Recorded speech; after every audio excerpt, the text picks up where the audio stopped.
بسم اللہ الرحمن الرحیم۔ معزز ناظرین و سامعین کرام، السلام علیکم ورحمۃ اللہ وبرکاتہ۔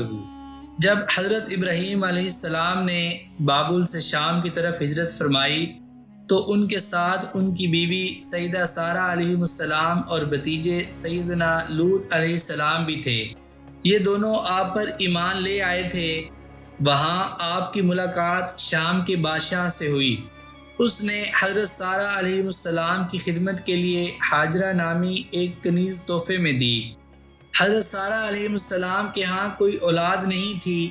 جب کافی مدت تک ان کے ہاں اولاد نہ ہوئی تو انہوں نے خود ہی حضرت ابراہیم علیہ السلام سے عرض کی کہ ہاجرہ سے شادی کر لیں، شاید اللہ تعالیٰ ان سے کوئی اولاد عطا فرما دے۔ حضرت ابراہیم علیہ السلام نے سیدہ ہاجرہ علیہ السلام سے شادی کر لی۔ ان کو اللہ تعالیٰ نے ایک خوبصورت بیٹا عطا کیا جس کا نام اسماعیل رکھا گیا۔ حضرت اسماعیل علیہ السلام ابھی دودھ پینے کی عمر میں تھے کہ اللہ تعالیٰ نے حضرت ابراہیم علیہ السلام کو حکم فرمایا کہ اپنی بیوی اور بچے کو مکہ کی سرزمین میں چھوڑ آؤ۔ اس زمانے میں وہ جگہ بالکل بے آباد تھی، وہاں کسی انسان کا نام و نشان تک نہ تھا۔ حضرت ابراہیم علیہ السلام نے اللہ کا حکم مانا، اپنی بیوی اور بیٹے حضرت اسماعیل علیہ السلام کے ساتھ مکہ پہنچے۔ ان دونوں کو اس مقام پر چھوڑا جہاں آج خانہ کعبہ ہے۔ ان کے پاس کچھ پانی اور چند کھجوریں تھیں۔ اس حالت میں انہیں وہاں چھوڑ کر واپس روانہ ہوئے۔ اس وقت حضرت ہاجرہ علیہ السلام نے ان کے پیچھے آ کر پوچھا، کیا آپ ہمیں اس بنجر سرزمین میں تنہا چھوڑے جا رہے ہیں؟ حضرت ابراہیم علیہ السلام نے کوئی جواب نہ دیا۔ سیدہ ہاجرہ علیہ السلام کچھ اور قدم آپ کی طرف چلی اور پھر پوچھا، آپ کہاں جا رہے ہیں؟ یہاں پانی ہے، نہ کوئی نباتات، کوئی حیوان ہے، نہ انسان۔ آپ ہمیں کس لیے چھوڑے جا رہے ہیں؟ اس مرتبہ بھی انہوں نے کوئی جواب نہ دیا۔ حضرت ہاجرہ علیہ السلام نے بار بار یہ پوچھا، لیکن حضرت ابراہیم علیہ السلام نے کوئی جواب دیا، نہ ان کی طرف پلٹ کر دیکھا۔ آخر انہوں نے پوچھا، کیا اللہ تعالیٰ نے آپ کو ایسا کرنے کا حکم دیا ہے؟ اس سوال کے جواب میں آپ نے فرمایا، ہاں، یہ اللہ کا حکم ہے۔ تب حضرت ہاجرہ علیہ السلام بولی، پھر اللہ تعالیٰ ہمیں ضائع نہیں کرے گا، اور واپس آ گئیں۔ حضرت ابراہیم علیہ السلام روانہ ہو گئے۔ جب آپ سنیہ پہاڑی پر پہنچے جہاں سے وہ دکھائی نہیں دیتے تھے تو آپ نے ادھر رخ کر کے دونوں ہاتھ اٹھا کر یہ دعا کی، اے ہمارے پروردگار، میں نے اپنی کچھ اولاد اس غیر آباد وادی میں تیرے حرمت والے گھر کے پاس بسائی ہے۔ اے ہمارے پروردگار، یہ اس لیے کہ وہ نماز قائم کریں، پس تو کچھ لوگوں کے دلوں کو ان کی طرف مائل کر دے اور انہیں پھلوں کی روزیاں عطا فرما تاکہ یہ شکر گزاری کریں۔ حضرت ابراہیم علیہ السلام نظروں سے اوجھل ہو گئے تو حضرت ہاجرہ علیہ السلام اور حضرت اسماعیل علیہ السلام اکیلے رہ گئے۔ حضرت ہاجرہ علیہ السلام تھوڑے سے پانی اور کھجوروں پر گزارا کرتی رہیں، خود پانی پیتی رہیں اور بچے کو دودھ پلاتی رہیں، یہاں تک کہ دونوں چیزیں بالکل ختم ہو گئیں۔ اب بھوک اور پیاس کا مسئلہ پیدا ہو گیا۔ حضرت ہاجرہ اپنی بھوک پیاس تو برداشت کرتی رہیں، لیکن پیاس کی وجہ سے بیٹے کا حال ان سے دیکھا نہ گیا، وہ بے قرار ہو گئیں۔ حضرت اسماعیل علیہ السلام شدت پیاس کی وجہ سے زمین پر لوٹنے لگے۔ حضرت ہاجرہ نے پانی کی تلاش میں ادھر ادھر نظر دوڑائی، پانی نظر نہ آیا۔ کچھ دور دو پہاڑ نظر آئے، ان پر چڑھ کر پانی دیکھنے کا ارادہ کیا۔ سوچا شاید کسی طرف پانی نظر آ جائے یا کوئی آتا جاتا دکھائی دے۔ چنانچہ ایک پہاڑ کا رخ کیا، یہ دوسرے سے نزدیک تھا۔ آج ہم اس کو صفا پہاڑی کے نام سے جانتے ہیں۔ آپ اس پر چڑھ گئیں، چوٹی پر پہنچ کر چاروں طرف دیکھا، پانی نظر نہ آیا تو اس سے اتر کر دوسرے پہاڑ کی طرف چل پڑی۔ ساتھ میں بچے کی طرف دیکھتی جاتی تھی۔ درمیان میں نشیبی جگہ تھی، وہاں پہنچی تو بچہ نظر نہ آیا، لہٰذا اس نشیبی جگہ کو دوڑ کر عبور کیا اور دوسرے پہاڑ یعنی مروہ پر جا چڑھی۔ چاروں طرف دیکھا، پانی نظر نہ آیا۔ اب یہ مروہ سے اتر کر پھر صفا پر پہنچی، اس طرح ادھر سے ادھر اور ادھر سے ادھر آتی گئیں۔ آپ نے 7 چکر لگا ڈالے۔ اللہ تعالیٰ کو ان کی یہ ادا اس قدر بھائی کہ رہتی دنیا تک حج اور عمرہ کرنے والوں کے لیے صفا اور مروہ کے 7 چکر مقرر فرما دیے۔ 7 چکر لگانے کے بعد انہیں ایک آواز سنائی دی۔ انہوں نے مکمل خاموشی سے آواز کی طرف کان لگا دیے۔ آواز اب بھی سنائی دے رہی تھی۔ حضرت حاجرہ نے کہا کہ تمہاری آواز میں نے سنی، اگر تم میری کوئی مدد کر سکتے ہو تو کرو۔ آواز اسی طرف سے آئی تھی جہاں ان کا بچہ موجود تھا۔ وہاں انہوں نے ایک فرشتے کو دیکھا۔ فرشتے نے اپنا پیر زمین پر مارا، جس کے نتیجے میں وہاں سے پانی پھوٹ پڑا۔ حضرت حاجرہ دوڑ کر وہاں پہنچی۔ پانی دیکھ کر انہیں اپنی آنکھوں پر یقین نہ آیا۔ جلدی جلدی چلو میں پانی لے کر بچے کو پلانے لگیں، پھر خود پیا۔ پاس جو برتن تھے وہ بھر لیے۔ پانی پیتے ہی ان کے تن میں زندگی کی لہر دوڑ گئی۔ یہ پانی اللہ تعالیٰ کی طرف سے ان کے لیے ایک تحفہ تھا۔ پانی جب چاروں طرف پھیلنے لگا تو حضرت حاجرہ گھبرا گئیں۔ انہوں نے کہا زمزم، اس کا مطلب ہے رک جا رک جا۔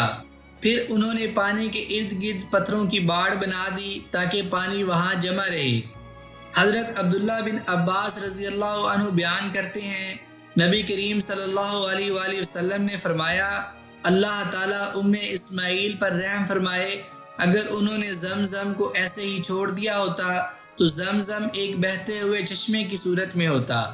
جب اس جگہ پانی جمع ہو گیا تو پرندے اوپر منڈلانے لگے۔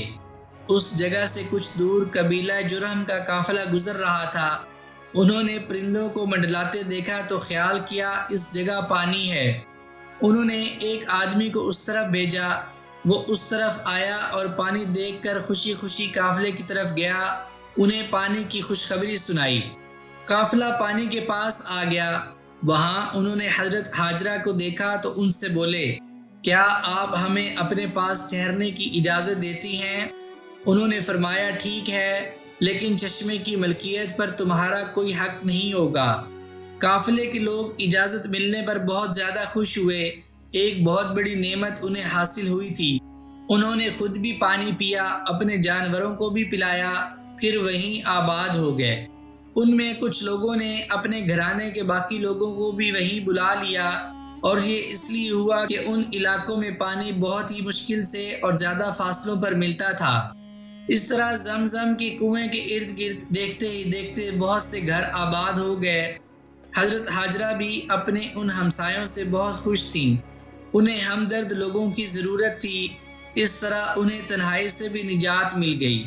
حضرت اسماعیل علیہ السلام بڑے ہو گئے، انہوں نے وہیں نشو نما پائی۔ ان کی عمر 10 سال ہو گئی۔ انہوں نے عربی زبان سیکھ لی، یہاں تک کہ اس میں مہارت حاصل کر لی۔ جرہم قبیلے کے لوگ ان سے بے حد محبت کرتے تھے، اس محبت کی وجہ سے وہ انہیں گھیرے رکھتے تھے۔ حضرت ابراہیم علیہ السلام بھی آپ سے بہت محبت کرتے تھے۔ اس کی ایک وجہ یہ بھی تھی کہ یہ آپ کو بڑھاپے میں ملے تھے۔ ان کی پیدائش کے وقت حضرت ابراہیم علیہ السلام کی عمر 80 سال سے زائد تھی۔ انہیں بچے سے ملنے کا بہت شوق تھا، اس لیے آپ ان سے ملنے جاتے اور ساتھ ضروریات زندگی کی چیزیں بھی لے جاتے تھے، انہیں نصیحتیں بھی کرتے تھے۔ ایک رات حضرت ابراہیم علیہ السلام نے خواب دیکھا۔ انہوں نے خواب میں دیکھا کہ اپنے بیٹے حضرت اسماعیل علیہ السلام کو ذبح کر رہے ہیں۔ یہ ایک بہت بڑا امتحان تھا۔ حضرت اسماعیل علیہ السلام آپ کے اکلوتے بیٹے تھے، بڑھاپے میں پیدا ہوئے تھے، اور ان سے پہلے ساری زندگی آپ کے ہاں اولاد نہیں ہوئی تھی۔ ان حالات میں جبکہ حضرت اسماعیل علیہ السلام بھی لڑکپن کی حد کو پار کر کے جوانی میں قدم رکھنے والے تھے اور اس عمر کو پہنچ گئے تھے کہ کام کاج میں اپنے بوڑھے والد کا ہاتھ بٹا سکیں، اس وقت انہیں ذبح کرنے کا حکم ملا تھا۔ حضرت ابراہیم علیہ السلام کو بیٹے سے حد درجے محبت تھی، اس کے باوجود آپ کے دل میں اللہ تعالیٰ کی محبت سے بڑھ کر کسی اور کی محبت نہیں تھی۔ اللہ تعالیٰ کا حکم جو بھی تھا انہیں پورا کرنا تھا، اس لیے آپ نے ذرا بھی ہچکچاہٹ نہ دکھائی اور بیٹے کو ذبح کرنے کے لیے تیار ہو گئے۔ آپ بیٹے کے پاس گئے، اللہ کا حکم انہیں سنایا، میرے بیٹے، میں خواب میں اپنے آپ کو تجھے ذبح کرتے ہوئے دیکھ رہا ہوں، اب تو بتا کہ تیری کیا رائے ہے؟ بیٹا بھی آخر کسی عام آدمی کا بیٹا تو تھا نہیں، ایک نبی کی اولاد تھی، فوراً بولا، ابا جان، آپ کے رب نے آپ کو جو حکم دیا ہے اس کو پورا کیجئے، انشاءاللہ آپ مجھے صبر کرنے والا پائیں گے۔ قرآن کریم میں اللہ تعالیٰ نے اس واقعے کا ذکر ان الفاظ میں فرمایا ہے، پھر جب وہ اس کے ساتھ چلنے پھرنے کے قابل ہو گیا تو ابراہیم نے اس سے کہا، میرے بیٹے، میں نے خواب میں دیکھا ہے کہ تجھے ذبح کر رہا ہوں، اب تو بتا تیری کیا رائے ہے؟ بیٹے نے جواب دیا، ابا جان، جو حکم کیا گیا ہے اس کو بجا لائیے، انشاءاللہ آپ مجھے صبر کرنے والوں میں پائیں گے۔ حضرت ابراہیم علیہ السلام نے چھری تیز کی، جب انہیں یقین ہو گیا کہ چھری بالکل تیز ہو گئی ہے اور فوراً کاٹنے کے قابل ہو گئی ہے، تو انہوں نے حضرت اسماعیل علیہ السلام کو ساتھ لیا اور وہاں پہنچے جس جگہ آج منا ہے، اور بیٹے کو پیشانی کے بل لٹا دیا۔ اوندے منہ شاید اس لیے لٹایا کہ کہیں چہرہ دیکھ کر باپ کی محبت جوش میں نہ آ جائے اور ان کے ہاتھ نہ رک جائیں۔ حضرت ابراہیم علیہ السلام نے چھری کو ان کی گردن پر رکھا اور لگے اس کو چلانے۔ ادھر چھری کو اللہ کا حکم ہوا، خبردار اسماعیل کی گردن کو کاٹنا نہیں، چنانچہ ان کی گردن پر خراش تک نہ آئی، اگرچہ سیدنا ابراہیم علیہ السلام پورا زور لگا رہے تھے۔ اس وقت حضرت ابراہیم علیہ السلام نے آسمان سے آتی ہوئی آواز سنی، اے ابراہیم، یقیناً تو نے اپنا خواب سچ کر دکھایا، مطلب یہ کہ آپ کا جو امتحان لینا تھا اس میں آپ پورے اترے، آپ نے اپنے رب کے حکم پر عمل کیا، در حقیقت یہ ایک کھلا امتحان تھا۔ یہ آواز سن کر حضرت ابراہیم علیہ السلام نے پیچھے مڑ کر دیکھا تو وہاں ایک سفید رنگ کا سینگوں اور موٹی آنکھوں والا مینڈا تھا۔ اللہ تعالیٰ نے آپ کو حضرت اسماعیل علیہ السلام کے بدلے میں وہ مینڈا ذبح کرنے کا حکم دیا۔ اللہ تعالیٰ کا فرمان ہے، ہم نے ایک بڑی قربانی کو اس کے فدیے میں دے دیا۔ پھر حضرت اسماعیل علیہ السلام جوان ہو گئے، حضرت ہاجرہ کی عمر بھی کافی ہو گئی تھی، وہ وفات پا گئیں۔ ان کی وفات کے بعد حضرت اسماعیل علیہ السلام نے قبیلہ جرہم میں شادی کر لی۔ قبیلہ جرہم کے لوگ زمزم کے کنویں کے ارد گرد رہائش اختیار کر چکے تھے، آپ نے انہی سے عربی سیکھی اور اس پر عبور حاصل کیا۔ آپ کی شادی کے کچھ ہی عرصہ بعد آپ کے والد حضرت ابراہیم علیہ السلام ملاقات کے لیے تشریف لائے۔ حضرت اسماعیل علیہ السلام اس وقت گھر میں نہیں تھے، البتہ آپ کی بیوی گھر میں تھی۔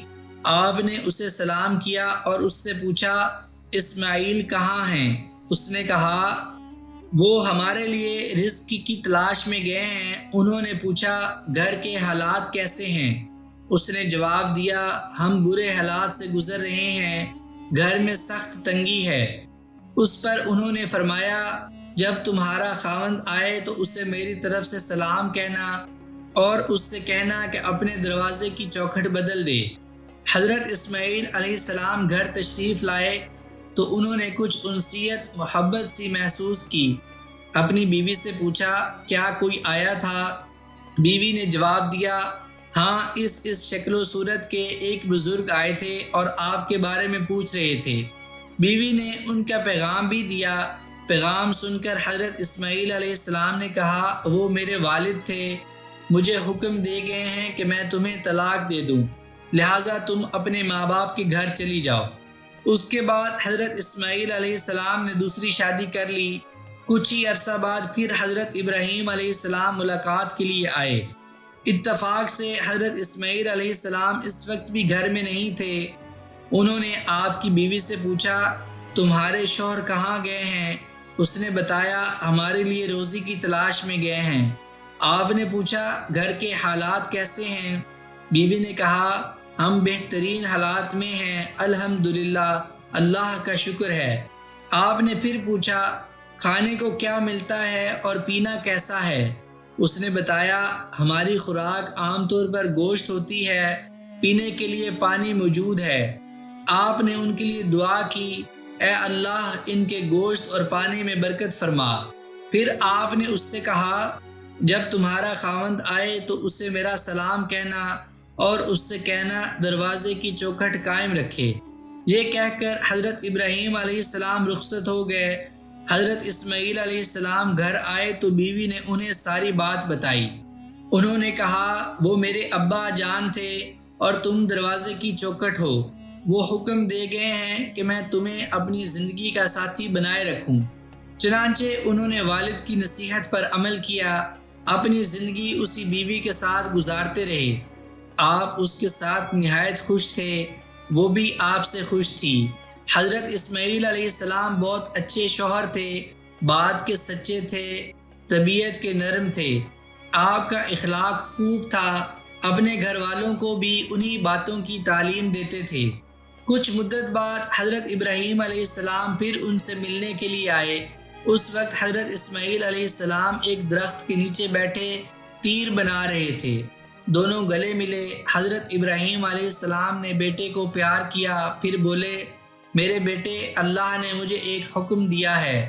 انہوں نے فوراً کہا، ابا جان، پروردگار نے آپ کو جو حکم دیا ہے اس کو فوراً پورا کریں۔ اس پر انہوں نے پوچھا، کیا تم میری مدد کرو گے؟ کیوں نہیں ابا جان، میں آپ کا ہاتھ ضرور بٹاؤں گا۔ سیدنا اسماعیل علیہ السلام نے خوشی سے کہا۔ تب دونوں باپ بیٹا بیت اللہ کی تعمیر کرنے لگے۔ اللہ تعالیٰ نے انہیں بیت اللہ کی تعمیر کا حکم دیا تھا۔ حضرت اسماعیل علیہ السلام پتھر اٹھا اٹھا کر لاتے تھے اور حضرت ابراہیم علیہ السلام معمار کے طور پر دیوار بناتے تھے اور ساتھ ساتھ یہ دعا مانگتے تھے، ربنا تقبل منا انک انت السمیع العلیم۔ اے ہمارے رب، تو ہم سے قبول فرما، یقیناً تو ہی خوب سننے والا اور خوب جاننے والا ہے۔ عمارت قدرے اونچی ہو گئی، لیکن ابھی اسے کچھ اور اونچا کرنا تھا۔ یہ تبھی ہو سکتا تھا جب سیدنا ابراہیم علیہ السلام کسی چیز پر کھڑے ہوں۔ اس غرض کے لیے حضرت اسماعیل علیہ السلام ایک اونچا سا پتھر اٹھا کر لائے۔ حضرت ابراہیم علیہ السلام اس پتھر پر کھڑے ہو گئے، اس طرح آپ بلند ہو گئے۔ آپ اس پتھر پر کھڑے تعمیر فرماتے جاتے تھے اور خانہ کعبہ کے گرد گھومتے بھی جاتے تھے۔ اس طرح کعبے کی تعمیر مکمل ہو گئی۔ حضرت ابراہیم علیہ السلام کے دونوں پیروں کے نشانات اس پتھر پر بن گئے۔ وہ پتھر آج تک موجود ہے۔ خانہ کعبہ میں جس جگہ اس کو رکھا گیا ہے، اس جگہ کو مقام ابراہیم کہتے ہیں۔ پہلے یہ پتھر دیوار کعبہ کے پاس ہی تھا، پھر حضرت عمر فاروق رضی اللہ عنہ نے اپنے زمانے میں اس کو قدرے دور ہٹا دیا۔ انہوں نے جس جگہ اس کو رکھوایا، یہ آج تک وہی موجود ہے۔ حضرت عمر فاروق رضی اللہ عنہ نے ایسا اس لیے کیا کہ خانہ کعبہ کا طواف کرنے والوں کو دقت نہ ہو۔ پھر حضرت ابراہیم علیہ السلام نے حجر اسود کو بیت اللہ کی دیوار میں نصب کر دیا۔ حجر اسود بیت اللہ کی دیوار میں لگا ہوا وہ پتھر ہے جس سے بیت اللہ کا طواف کرنے والے اپنے طواف کی ابتدا کرتے ہیں۔ اس پتھر کے بارے میں رسول اکرم صلی اللہ علیہ وآلہ وسلم نے فرمایا، حجر اسود جب جنت سے اتارا گیا تو یہ برف سے بھی زیادہ سفید تھا، لیکن اولاد آدم کے گناہوں نے اسے سیاہ کر دیا۔ حج و عمرہ کرنے والے دوران طواف اس کو بوسہ دیتے ہیں۔ اگر بوسہ دینا ممکن نہ ہو تو اس کو ہاتھ سے چھوتے یا پھر اس کی طرف اشارہ کرتے ہیں، اور ہر چکر میں اسی طرح کرتے ہیں۔ یہ اتنا معزز پتھر ہے کہ اللہ تعالیٰ قیامت کے روز اس کو 2 آنکھیں اور زبان عطا فرمائے گا، اور جس نے بھی ایمان کی حالت میں اس کو بوسہ دیا یا ہاتھ لگایا، یہ اس کے لیے اللہ رب العالمین کے دربار میں بطور گواہ پیش ہوگا۔ جب کعبے کی تعمیر مکمل ہو گئی تو دونوں باپ بیٹا اللہ تعالیٰ کی تعریف بیان کرنے لگے اور اس کا شکر ادا کرنے لگے کہ اس نے انہیں اپنا گھر تعمیر کرنے کی توفیق عطا فرمائی۔ جب کعبے کی تعمیر مکمل ہو گئی تو حضرت ابراہیم علیہ السلام کو لوگوں میں حج کے اعلان کا حکم دیا گیا۔ اللہ تعالیٰ نے قرآن مجید میں فرمایا ہے، اور لوگوں میں حج کی منادی کر دے، لوگ تیرے پاس پیدل آئیں گے اور دبلے پتلے اونٹوں پر بھی دور دراز کی تمام راہوں سے آئیں گے۔ اللہ تعالیٰ نے آپ کے اس اعلان کو وقت کے ساتھ ساتھ دنیا کے کونے کونے میں پہنچا دیا۔ مسلمان لبیک کہتے ہوئے خانہ کعبہ کی طرف آتے ہیں، حج کرتے ہیں اور ان کی تعداد ہر سال پہلے کی نسبت بڑھتی جاتی ہے۔ معزز ناظرین و سامعین کرام، میں امید کرتا ہوں کہ آپ کو حضرت اسماعیل علیہ السلام کا یہ واقعہ ضرور پسند آیا ہوگا۔ اگر آپ کو یہ ویڈیو پسند آئی ہو تو اسے لائک، شیئر اور سبسکرائب ضرور کر دیجیے گا۔ قصص الانبیاء کی اس سیریز میں ہمارے ساتھ رہنے کے لیے بیل کے آئیکن کو بھی دبا دیجیے تاکہ آگے آنے والی تمام ویڈیوز آپ تک پہنچتی رہیں۔ مجھے اپنی دعاؤں میں یاد رکھیے گا۔ جزاک اللہ۔